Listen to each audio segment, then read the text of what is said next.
Hello student, myself Digeshri Devangan, guest lecturer, Department of Commerce, government GHG PG college Balod. मेरा subject है marketing research unit 3, जिसमें मेरा topic है market segment यानी बाजार खंडकरण। तो देखिए, आशय बाजार खंडकरण से आशय किसी वस्तु या ब्रांड के ग्राहकों को उनकी समान प्रकृति, रुचि, गुण और आवश्यकता अनुसार समजातीय वर्गों या खंडों में बांटना है। कहने का तात्पर्य यह है कि विपणन शोध बाजार खंडकरण व्यूह रचना के चयन तथा क्रियान्वयन में प्रबंध की सहायता करता है ना। बाजार खंडकरण जो है प्रबंध में, है ना, क्या करता है, बाजार में क्या करता है, सहायता प्रदान, मतलब प्रबंध में क्या करता है, सहायता प्रदान करता है। किस लिए? जो उसकी व्यूह रचना है उसकी चयन तथा क्रियान्वयन में प्रबंध की सहायता प्रदान करता है। अब देखिए, बाजार खंडकरण से जो आशय है किसी वस्तु या ब्रांड के ग्राहकों को उनकी समान प्रकृति, रुचि, गुण और आवश्यकता के अनुसार समजातीय वर्गों या खंडों में बांटना है। कहने का तात्पर्य है कि जो ग्राहक है ना, तो उनकी जो समान जो प्रकृति है, उनकी रुचि है, फैशन है, गुण है और आवश्यकता है, उनको समान भागों में, समान वर्गों में बांटना क्या कहलाता है, बाजार खंडकरण कहलाता है। ताकि प्रत्येक खंड की व्यूहक विशेषताओं को ध्यान में रखकर उनके लिए प्रभावशाली विपणन कार्यक्रम लागू किया जा सके। तो इस प्रकार आशय स्पष्ट है कि बाजार खंडकरण जो है ग्राहकों को जो है उनकी जो प्रकृति होती है, उनकी रुचि होती है, उनके स्तर होते हैं, उनके गुण हैं और उनकी ज़रूरतें, आवश्यकताएं के अनुसार जो है बांटना, है ना, क्या कहलाता है, बाजार खंडकरण कहलाता है। अब देखिए, इसमें जो है कोटलर के अनुसार, है ना, कोटलर ने अपनी परिभाषा दी है। कोटलर के अनुसार, तो कोटलर क्या कहते हैं, तो कोटलर के अनुसार एक बाजार को ग्राहकों के समजातीय उपवर्गों में, एक बाजार को ग्राहकों के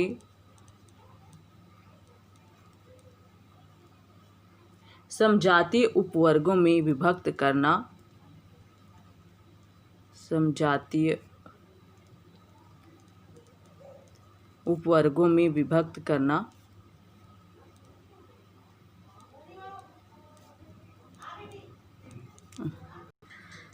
तो एक बाजार को ग्राहकों के जो है अनुसार समजातीय उपवर्गों में विभक्त करना, है ना, ग्राहकों के अनुसार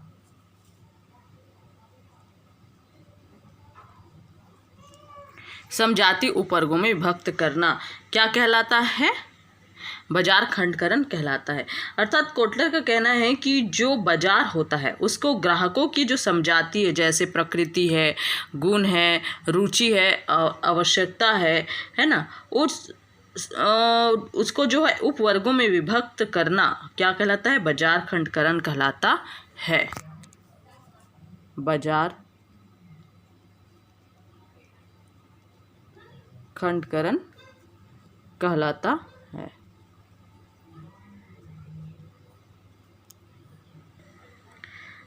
है।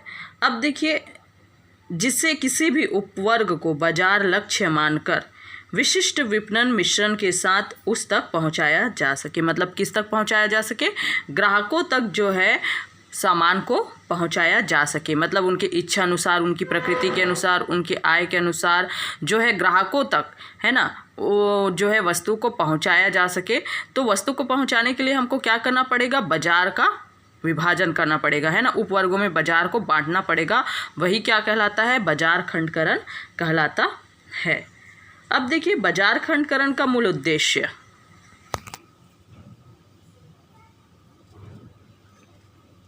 बाजार खंडकरण का उद्देश्य,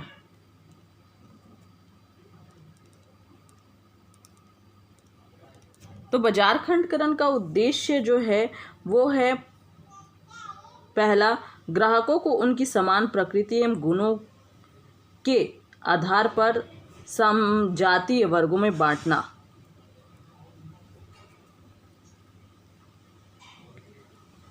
ग्राहकों को उनकी समान प्रकृति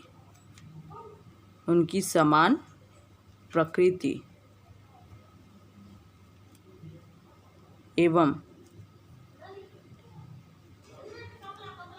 तो ग्राहकों को उनकी समान प्रकृति, उनके गुण, है ना, और फिर समजातीय वर्गों में बांटना, है ना। ग्राहकों को उनकी समान प्रकृति एवं गुणों के आधार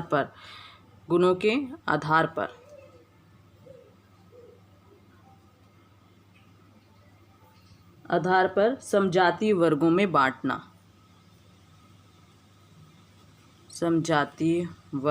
बांटना।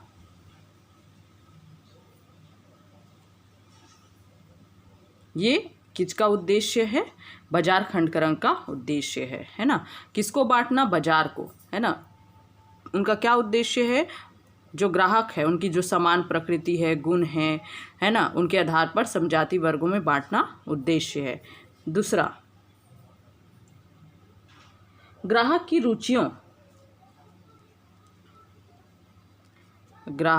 रुचियों, विशेषताओं,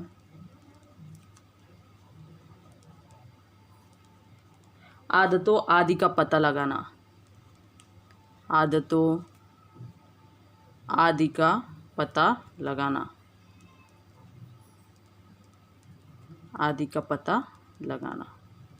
ये क्या है? उद्देश्य है। ग्राहकों की रुचि, विशेषताओं, मतलब बाजार को इस प्रकार बांटना कि ग्राहकों की जो रुचि है, विशेषता है या आदत है उसका पता लग सके। तीसरा है ग्राहक समूहों के क्रय संभाव्य। ग्राहक समूहों के क्रय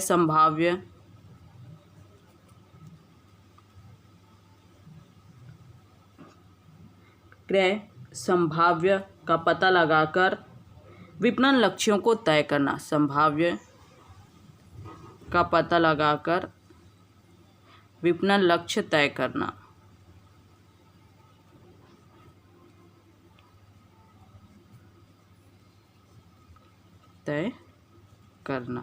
है ना। तो ग्राहकों के समूहों के जो क्रय संभाव्य है कि ग्राहक जो है किस वस्तु का क्रय कर सकता है, किसमें वो जो है संभावनाएं हैं, है ना, किसमें ज़्यादा संभावना है, कौन सी वस्तु ज़्यादा जो है वो खरीद सकते हैं, इसका जो है पता लगाकर एक उद्देश्य निर्धारित करना, विपणन लक्ष्य तय करना, मतलब जो बाजार है उसका लक्ष्य तय करना। फिर उसके बाद नेक्स्ट है उन क्षेत्रों का पता लगाना जिनमें प्रयास करने पर उत्पाद के ग्राहक बनाए जा सकें। उन क्षेत्रों का पता लगाना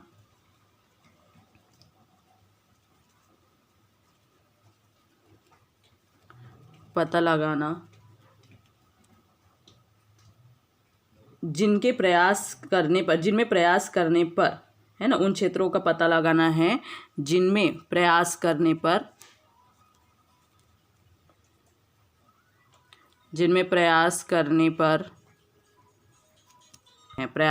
पर उत्पाद के ग्राहक बनाए जा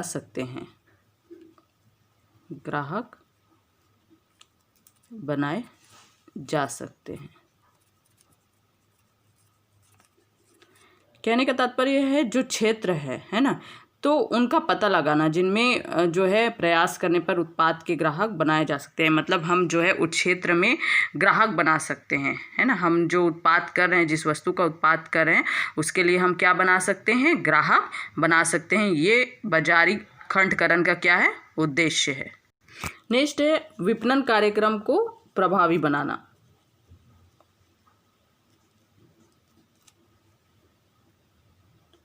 विपणन कार्यक्रम को प्रभावी बनाना।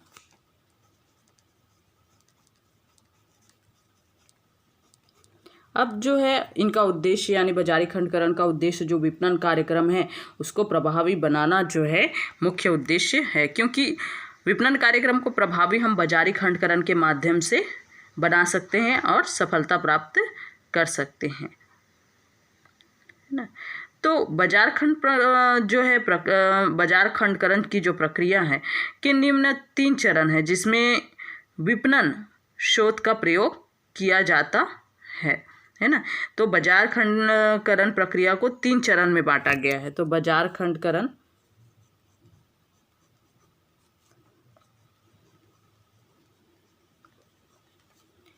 की प्रक्रिया का चरण, तो इनको 3 चरणों में विभाजित किया गया है ना। कितने चरणों में?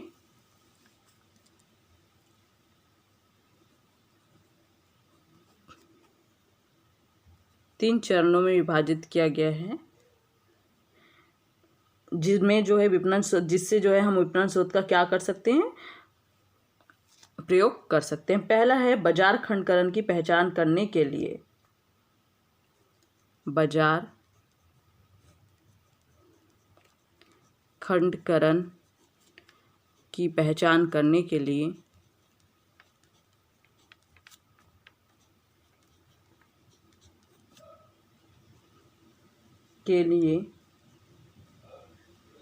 प्रयोग किए जाने वाली सर्वाधिक उपयुक्त आधारों का चयन करना, प्रयोग किए जाने वाले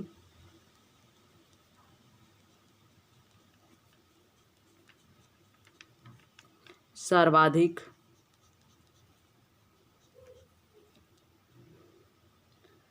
उपयुक्त आधारों का चयन करना, उपयुक्त आधारों का चयन करना।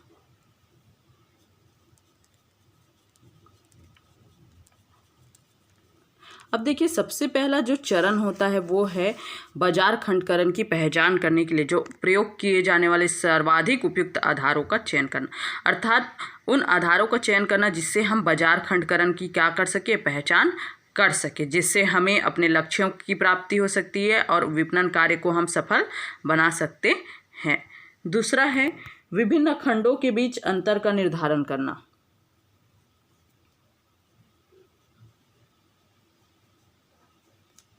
विभिन्न खंडों के बीच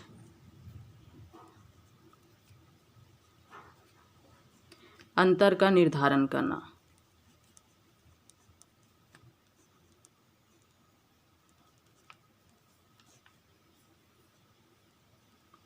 है ना। अब हमारे पास जो है बहुत सारे खंड है ना, बहुत सारे भाग है।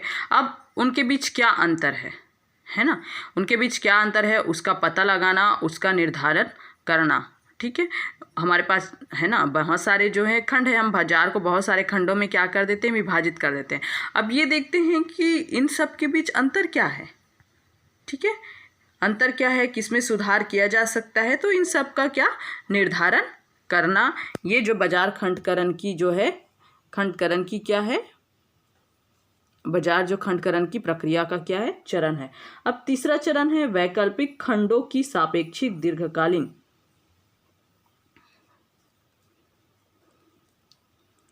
वैकल्पिक खंडों की सापेक्षिक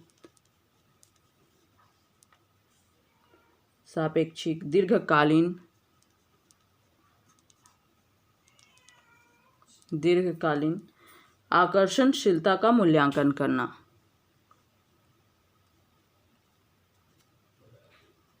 आकर्षणशीलता का मूल्यांकन करना। अब देखिए, तीसरा चरण जो हम खंड बनाए रहते हैं, है ना, उसमें से जो विकल्प हम चुनते हैं सापेक्षित, अब दीर्घकालीन आकर्षणशीलता, अब वो दीर्घकालीन के लिए कितना आकर्षण है ना, कितना आकर्षित करने वाला है, उनका मूल्यांकन करना जो है इस प्रक्रिया का क्या होता है, चरण होता है ना। क्योंकि हमारे पास बहुत सारे खंड होते हैं, उसमें से हम जो है विकल्पों का चयन करते हैं मोस्ट, है ना। उसके बाद उसको देखते हैं कि ये दीर्घकालीन आकर्षणशीलता है कि नहीं, उनका हम क्या करते हैं, मूल्यांकन करते हैं। तो ये हो गया आपका बाजार खंडकरण की प्रक्रिया का चरण। 3 चरणों में जो है इसको विभाजित किया गया है, जिससे विपणन शोध का प्रयोग किया जा सकता है। अब बाजारी खंडकरण के विश्लेषण के प्रमुख लाभ क्या है? बाजारीकरण बाजारी खंडकरण, बाजारी खंडकरण या बाजार खंडकरण के विश्लेषण के प्रमुख लाभ।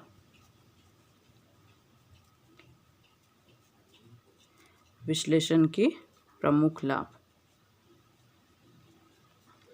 क्या क्या लाभ है जब हम बाजार का खंडकरण करते हैं? तो बाजार का खंडकरण करते हैं और उसका विश्लेषण करते हैं तो हमें क्या लाभ मिलता है? तो देखिए, सबसे पहला है प्रत्येक खंड के विश्लेषण में, है ना, पहला है जितने भी खंड है के विश्लेषण से फर्म को बाजार खंड के आकार, ग्राहकों की आवश्यकता एवं संतुष्टि स्तर का बेहतर ज्ञान हो जाता है ना। आकार, ग्राहकों, आकार, ग्राहकों की आवश्यकता,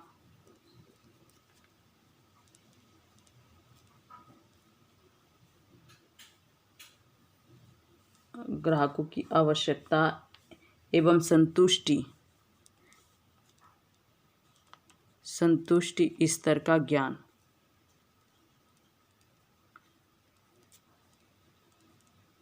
तो देखिए, सबसे पहला लाभ ये है कि हमें प्रत्येक खंड के विश्लेषण करने से फर्म को जो है बाजार खंड के आकार, ग्राहकों की आवश्यकता एवं संतुष्टि स्तर का बेहतर ज्ञान हो जाता है, जिसके आधार पर सर्वोत्तम विपणन व्यूह रचना का चयन एवं क्रियान्वयन किया जा सकता है। यदि कोई बाजार खंड परिपक्व अवस्था में पहुंच गया है तो खंड विश्लेषण से यह भी ज्ञात किया जा सकता है कि ऐसे खंड में विपणन प्रयासों को जारी रखना कहाँ तक ठीक है या उन्हें किन बाजार खंडों की ओर मोड़ा जाना चाहिए। कहने का तात्पर्य यह है कि बाजार, अब हमने बाजारीकरण जो है बाजार का खंड तो कर दिया है, बाजार को विभिन्न भागों में बांट दिया। अब हम उसका विश्लेषण करते हैं कि जब हमने बांटा है तो उससे हमको क्या लाभ है ना। विश्लेषण के जो है विश्लेषण करते हैं और लाभ का पता करते हैं। तो पहला लाभ ये देखते हैं कि जितने भी खंड हमने बांटा है फर्म उसका विश्लेषण करता है तो क्या पता चलता है कि आकार, ग्राहकों की आवश्यकता एवं जो संतुष्टि का स्तर है वो बेहतर है कि नहीं। इससे जो है ज्ञान हो जाता है किससे? विश्लेषण से, बाजार खंडकरण के विश्लेषण के, जिसके आधार पर हम एक जो है निर्णय ले सकते हैं, एक सर्वोत्तम निर्णय ले सकते हैं। क्या निर्णय ले सकते हैं? कि विपणन जो व्यूह रचना है उसका चयन एवं क्रियान्वयन हम अच्छे तरीके से कर सकते हैं। यदि कोई बाजार खंड जो है एकदम परिपक्व है, अवस्था में पहुंच गया है, अच्छा चल रहा है, तो हम उसको और आगे बढ़ाने का प्रयास कर सकते हैं। और विश्लेषण से हमें ये भी पता चल जाए कि ये जो बाजार जो है परिपक्व नहीं है, खंड जो है परिपक्व नहीं, तो उसको हम दूसरे खंड की तरफ मोड़ भी सकते हैं। तो विश्लेषण का ये लाभ है। दूसरा, बाजार खंडकरण के द्वारा सही विपणन लक्ष्यों का निर्धारण किया जा सकता है। बाजार खंडकरण के द्वारा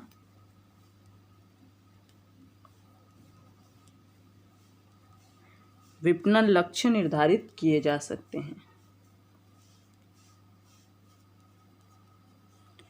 लक्ष्य निर्धारित किए जा सकते हैं।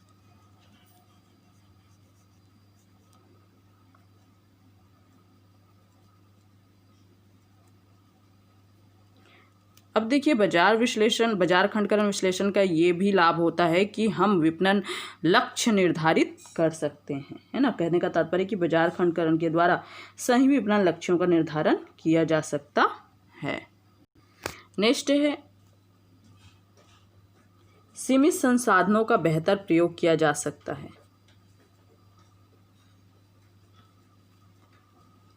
सीमित संसाधनों का बेहतर प्रयोग किया जा सकता है।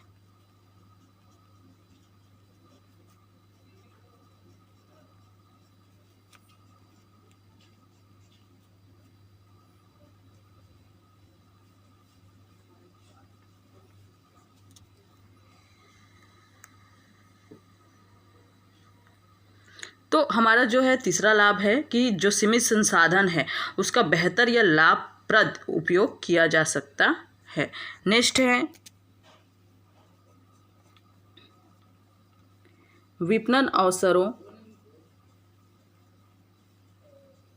विपणन अवसरों तथा चुनौतियों का पता लगाया जा सकता है। विपणन अवसरों तथा चुनौतियों का पता लगाया जा सकता है।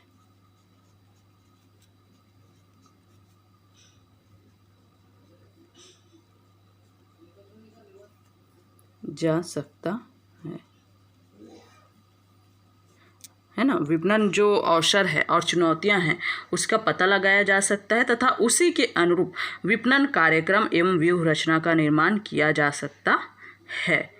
तो ये है विपणन बाजार खंडकरण विश्लेषण के लाभ। Thank you.